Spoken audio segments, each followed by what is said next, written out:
ఈ రోజున దేవుడు మా కుటుంబంలో మరి ఎంతో ఆనందకరమైన కార్యాన్ని జరిగించి మరి ప్రార్థించినప్పుడు అలనాడు హన్న ఏ విధంగా అయితే ప్రార్థన చేసిందో మరి దేవుడు మాకు రెండవ సంతానముగా మాకు ఇచ్చిన కుమారుని బట్టి కూడా నేను ఆ విధంగానే దేవుని సన్నిధిలో అడిగాను. ప్రభా, మాకు ఒక కుమారుని కనుక మాకు ఇస్తే నీ సేవలో ఆ కుమారుణ్ణి ప్రతిష్ఠిస్తాము.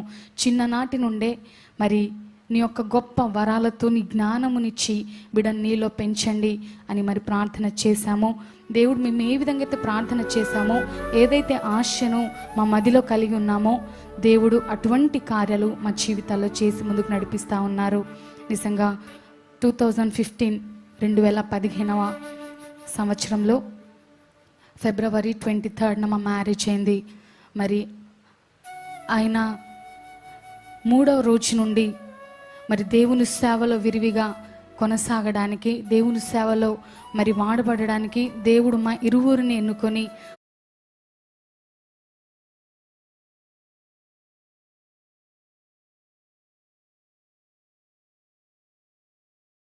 అప్పటి వరకు ఒంటరిగా సింగిల్గా ప్రభు సేవలో మరి విరామం లేకుండా మరి తిరుగుతున్నారు దేవుని సేవకులు. అయితే సాటి అయిన సహకారాన్ని దేవుడు మరి నన్ను సేవకుని అనుగ్రహించి ఇరువురము దేవుని సేవల ముందు కొనసాగడానికి ప్రభు కృప చూపారు. ఒక మాట చెప్తే మరి మీరు ఆశ్చర్యపోతారేమో, ఎవరైనా మ్యారేజ్ డే రోజున, మ్యారేజ్ పెళ్లి రోజు, అదేవిధంగా ఎంగేజ్మెంట్ చేసుకునే రోజు ఎవరైనా మీటింగ్కి వెళ్తారండి. కానీ దేవుని సేవకులు మరి హైదరాబాద్లో ఒక హోటల్లో మా ఎంగేజ్మెంట్ అయింది. అప్పటికే చాలా తొందర పెడతా ఉన్నారు, త్వరగా అయితే నేను మీటింగ్కి వెళ్ళిపోవాలని. నాకు అర్థం కాల, ఎందుకు ఇంత తొందర పెడుతున్నారు, ఎందుకు అంత ఫాస్ట్గా చేయమని అడుగుతున్నారు అనుకున్నాను. అయితే మరి ఎంగేజ్మెంట్ కార్యక్రమం అయిపోయింది. అయిపోగానే మరి అత్తమ్మ 2 ముద్దలు తినిపించారు తన కొడుకుకి, పాలిమన్యల్ గారికి. మరి గబగబా తిన్నారు. తిని సూట్ కేసు సర్దుకొని మరి మీటింగ్కి వెళ్ళిపోవాలి. అదే రోజు సాయంత్రం 4 గంటల నుండి మరి ఆ మీటింగ్లో పాల్గొనవలసి ఉంది. నేను ఆశ్చర్యపోయాను. ఎవరైనా ఒక్కరోజైనా కేటాయిస్తారు కదా పర్సనల్ లైఫ్కి. మరి దేవుని సేవ ఎంగేజ్మెంట్ రోజు కూడా మరి ఈ విధంగా వెళ్ళాలనుకున్నాను. కానీ ఆ తీర్మానం అటువంటిది. దేవుని సేవలో మరి ఒప్పుకున్నారు అంటే దేవుని కొరకు వెనక అడుగు వేయని జీవితాలు. నిజంగా దేవుని కొరకు అర్పించుకున్న జీవితం ఎంత గొప్పది. కాబట్టి దేవుడు ఆ నమ్మకాన్ని బట్టే ఇంతవరకు ఇంత కృపలను అనుగ్రహిస్తూ దేవుడు ముందు కొనసాగింపు చేస్తున్నాడు.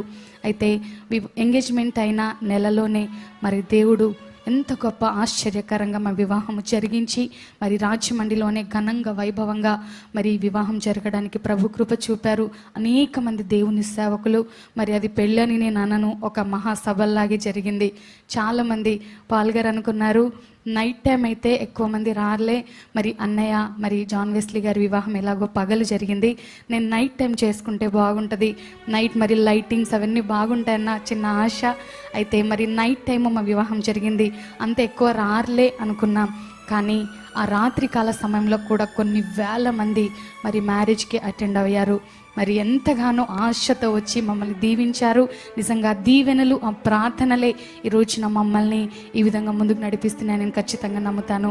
ఎంతోమంది దేవుని సేవకులు, దేవుని బిడ్డలు మరి వారి కుటుంబం కొరకే కాదు, మమ్మల్ని కూడా ఒక కుటుంబంగా భావించి ఈ పరిచర్యను మమ్మల్ని జ్ఞాపకం చేసుకుంటూ వారి ప్రార్థనలో మరి వారు చేస్తున్న ప్రార్థనలే, ఈ రోజున మీరు చేస్తున్న ప్రార్థనలే గొప్ప శక్తి, గొప్ప పునాదులుగా మరి ఈ రోజున ఈ పరిచర్యలో ఉన్నాయి. ఎందుకు ఈ మాటలని చెప్తున్నాను ప్రియ దేవుని బిడ్డలారంటే, మరి సేవ జీవితంలో ప్రతిరోజు ఏదో ఒక మరి ఊరికి వెళ్ళాలి, ఏదో ఒక మీటింగ్కి, మరి మంత్కి సరిపడ మొత్తం డేట్స్ ముందుగానే మరి ఆక్యుపై అయిపోయేవి, ముందుగానే డేట్ ఫిక్స్ అయిపోయేతా ఉండేవి. ఒక్కొక్క రోజు నన్ను ఇంటి దగ్గర ఉంచేసేవారు. మరి దేవుని సేవకులు ఒక్కరే ఒంటరిగా వెళ్తూ ఉండేవారు. మళ్ళీ నెక్స్ట్ డే నిన్న ఇంట్లో ఉన్నావు కదా, మరి ఈరోజు ఇద్దరం వెళ్దాం పదా అని. ఆ విధంగా ప్రతిరోజు దేవుని సేవలో నిజంగా విరామం లేకుండా సేవ చేయడానికి దేవుడి చిన్నతనంలోనే మమ్మల్ని లేపుకున్నారు. అయితే అతి త్వరలోనే దేవుని మహాకృపను బట్టి దేవుడు మమ్మల్ని జ్ఞాపకం చేసుకొని మొదటగా కుమార్తెను మాకు అనుగ్రహించారు. మీకు అందరికీ తెలుసు, శ్రేష్ఠ జాయ్స్. అదేవిధంగా మరలా సంవత్సరము తర్వాత దేవుడు మరలా ఒక గొప్ప బహుమానం అని నేను చెప్తాను. ఒక కుమారుని ఇవ్వండి ప్రభా అని నేను ప్రతిరోజున ప్రార్థన చేసేదాన్ని. మొదట కుమార్తెనిచ్చారు. మరి ఫస్ట్ అయితే మేము అడగలేదండి, ప్రభా మీరు ఎవరిని ఇస్తే వారిని మేము యాక్సెప్ట్ చేయడానికి మేము ఎంతో ఆనందంగా ఉన్నాం ప్రభా, మీ చిత్తంలో ఎవరైతే ఉన్నారో వారిని అనుగ్రహించమని ప్రార్థన చేశాము. అయితే మరలా రెండవసారి మరి వెస్లీ గారికి బావగారికి కూడా కుమార్తె అని తెలియగానే ఒకంత ఆశ, ఒక చిన్న బాబు, మరి కుటుంబంలో ఒక కుమారుడు వారసుడు ఉంటే బాగుంటుందన్న ఆశతో నేను అడిగాను. పాల్గారు అయితే ఎవరైనా పర్లేదన్నారు నిజంగా. కానీ నాకైతే ఆశ ఉండేది, ప్రభా కుమారుని ఇస్తే కనుక నీ సేవకే కదా, మరి రాబోయే తరాలకి మరి ఈ కుటుంబం నుంచి నువ్వెంత మరి గొప్ప సేవకులను లేపుకున్నావు. మావయ్య గారు కానివ్వండి, మరి దేవుని సేవకులు వెస్లీ గారు, పాల్ గారు, షకీనా గ్లోరీ గారు, అద్భుతమైన కుటుంబం అయ్యా. ఈ కుటుంబం నుండి ఫర్దర్గా సేవ చేయడానికి మరి ఒక ఆయుధం కావాలి, ఒక వెపన్ లాంటి మరి వ్యక్తి కుటుంబం నుండి లేవాలి. నువ్వు ఇస్తావు ప్రభా అని నమ్మకంగా ఆశతో అడిగాను. మరి పైన మేము ఉంటున్న ఇంట్లో పైన చర్చ్ ఉండేది. ప్రతిరోజు ప్రార్థనలు జరుగుతూ ఉండేవి. ఎప్పుడు వెళ్ళిపోతారా అందరూ, మరి వెళ్ళిపోతే నేను ఒంటరిగా ప్రార్థన చేసుకోవాలని ఆశపడుతూ ఉండేదాన్ని. అయితే ఉదయకాలం నేనే లేచి అత్తమ్మ అక్కడ కూర్చున్న వారు గేట్ దగ్గర కూర్చొని కాఫీ తాగడము, వచ్చిన వారికి ప్రార్థనలు చేయడం, కౌన్సిలింగ్ చేయడం ఉదయం నుండే స్టార్ట్ చేస్తూ ఉండేవారు దేవుని సేవకురాలు. అయితే అత్తమ్మ ఉన్నంతసేపు నేను లోపల ఉండేదాన్ని, ఎందుకంటే పైకి ఎక్కనిచ్చేవారు కాదు నన్ను. అయితే అత్తమ్మ వెళ్ళిపోవడం చూసేదాన్ని. అత్తమ్మ మరి కాసేపు అక్కడ కూర్చొని మరి లోపలికి వెళ్ళేవారు స్నానాలకని, లోపల పనులకు వెళ్ళిపోయేసరికి మరి పైకి వెళ్ళేదాన్ని, ఎందుకంటే స్టెప్స్ ఎక్కనిచ్చేవారు కాదు, మళ్ళీ తిడతారేమో అని. వారు లోపలికి వెళ్ళిపోగానే మెల్లిగా ఎవరు కంటుపడకుండా మెల్లిగా స్టెప్స్ ఎక్కి మరి దేవుని మందిరంలోనికి వెళ్ళి, నిజంగా చెప్తున్నాను ప్రియ దేవుని బిడ్డలారా, దేవుణ్ణి అడిగాను. ఆయన పాదాల మీద పడి, ప్రభా నువ్వు ఎస్తేరు జీవితంలో కార్యం చేశావు, అన్న జీవితంలో నువ్వు కార్యం చేశావు, నీకు అసాధ్యమైనది ఏది లేదు అని అడిగినప్పుడు దేవుడు మరి ఎంతో అద్భుతమైన కుమారుణ్ణి మరి మా కుటుంబంలో దయచేశారు. హల్లెలూయా, హల్లెలూయా. మరి కుమారుడు అని తెలియగానే కుటుంబంలో అందరికీ ఉన్న సంతోషము మాటలో చెప్పలేనిది. ఎందుకంటే ఎవరికైనా ఆశ ఉంటుంది కుటుంబంలో వారసుడు ఉండాలని. అయితే ఆదివార దినముననే మా ఇద్దరు పిల్లలు కూడా మరి సండే రోజే జన్మించారు.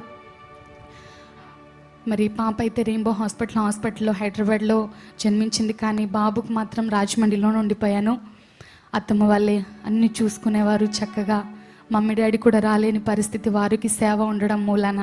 అయితే సండే రోజు అత్తమ్మ నన్ను తీసుకొని వెళ్ళారు.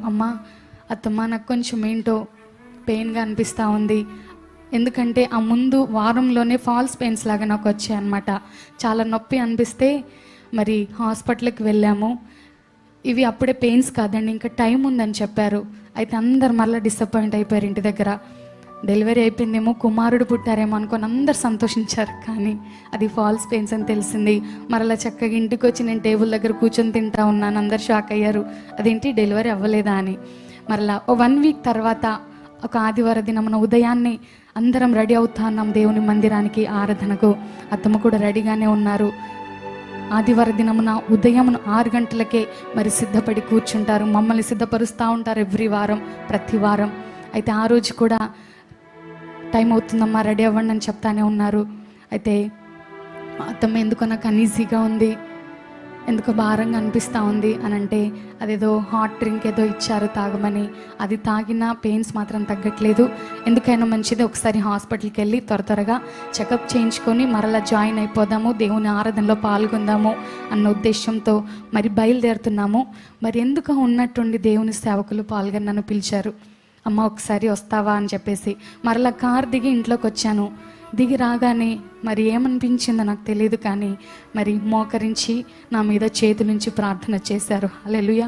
మరి మోకరించి ప్రార్థన చేసి, ఏదైతే అది అవుతుంది, డెలివరీ అయితే మరి ఉండిపోదు, కానీ ఒకవేళ అవ్వకపోతే కనుక వెంటనే మరలా చర్చికి వచ్చేసేయండి డైరెక్ట్గా అని చెప్పారు.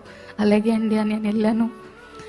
మరి వెళ్ళిన వితిన్ 30 మినిట్స్లో అండి, వెళ్ళిన హాఫ్ అన్ అవర్లోనే దేవుడు గొప్ప కార్యం. అసలు నేను చాలా భయపడ్డాను, ఎందుకంటే ఫస్ట్ డెలివరీ అప్పుడు చాలా కాంప్లికేషన్స్, చాలా భయపడిపోయాను, ఒకంత భారంగా ఉండింది. రెండోది కూడా ఎలా ఉంటుందో అని భయపడ్డాను. నాకు నిజంగా దేవుడు ఎంత గొప్ప శక్తినిచ్చాడు, ధైర్యాన్ని ఇచ్చాడంటే ఆ రోజున మరి హాస్పిటల్కి వెళ్ళగానే త్వరగా చాలా టైం వచ్చేసింది, ఇంకా లేట్ చేయకూడదని చెప్పేసి మరి వెంటనే మరి రూమ్లోకి తీసుకువెళ్ళడము, లేబర్ రూమ్లోకి తీసుకెళ్ళి మరి 30 మినిట్స్లో ఆల్మోస్ట్ 1 అవర్లో మొత్తం అయిపోయిందండి. మరి చెర్రీ బాబుని, జోసెఫ్, ఆశ్రయని దేవుడు మాకు ఒక బహుమానంగా ఇచ్చారు. హల్లెలూయా, హల్లెలూయా. నిజంగా మా అత్తమ్మ పడుతున్న సంతోషానికి మరి నేను మాటలో చెప్పలేను, నాకు అన్నీ వినపడతానే ఉన్నాయి. నిజంగా అటు పరిగెడుతున్నారు, ఇటు పరిగెడుతున్నారు, తను ఎలా ఉన్నారో చూసుకోవట్లేదు. నిజంగా ప్రభా, నిజంగా ఒక వారసుని మాకు ఇచ్చావు మా కుటుంబంలో. నిజంగా చాలా సంతోషించారండి. ఈవెన్ బావగారు కూడా చాలా చాలా హ్యాపీ ఫీల్ అయ్యారు. అందరికీ ఫోన్ చేసి చెప్పేవారు, మా ఇంట్లో ఒక కుమారుడు పుట్టాడని అందరికీ షేర్ చేయడం నేను విన్నాను. నిజంగా కుటుంబాన్ని బట్టి దేవుని ఎంతగానో స్తుతిస్తున్నాను. అయితే ఇదేదో గొప్పతనం అని నేను చెప్పట్లేదు, కానీ దేవుడు ఈరోజు నా బిడ్డ పట్ల చూపుతున్న కృప చాలా గొప్పది. నిజంగా అడిగిన విధానంగానే చిన్ననాటి నుండే ఎన్నో గొప్ప కృపలండి. నిజంగా ఇంత చిన్న బిడ్డ మనసులో ఎన్ని తలంపులు ఉంటాయా అని ఆలోచన మాకు కలుగుతూ ఉంటుంది. ఎంతో ఆయన వేసే క్వశ్చన్స్ కానివ్వండి, ఆయన అడిగే ప్రశ్నలకు జవాబు మనం చెప్పలేము ఒక్కొక్కసారి. అటువంటి క్వశ్చన్స్ అడుగుతూ ఉంటాడు. ప్రార్థనకి ఒకంత లేట్ అవుతుందంటే, మమ్మీ ఈరోజు మరి ప్రేయర్ చేసుకోమా అని చెప్పేసి నా దగ్గరికి వచ్చి నన్ను అడుగుతూ ఉంటాడు, రిమైండ్ చేస్తూ ఉంటాడు. ఒకవేళ మేము ప్రార్థనలో కూర్చున్నామంటే చక్కగా డ్రెస్ విషయంలో అస్సలు కాంప్రమైజ్ అవ్వడు. చక్కగా బట్టలు ధరించి వచ్చి ప్లేట్స్ ఉంటే ప్లేట్స్, ఆయన చేతిలో ఆ టైంలో ఏది కనబడితే అది తెచ్చి వాయిద్యాలాగా వాయిస్తూ, మమ్మీ ఇంకొక పాట పాడు మమ్మీ, ఆయనకు నచ్చిన పాటలు కూడా చెప్తూ మరి ఎంతో చక్కగా వాళ్ళు కూడా దేవునిలో ఎదగడము నిజంగా దేవుని గొప్ప మహాకృప అని నేను చెప్తాను.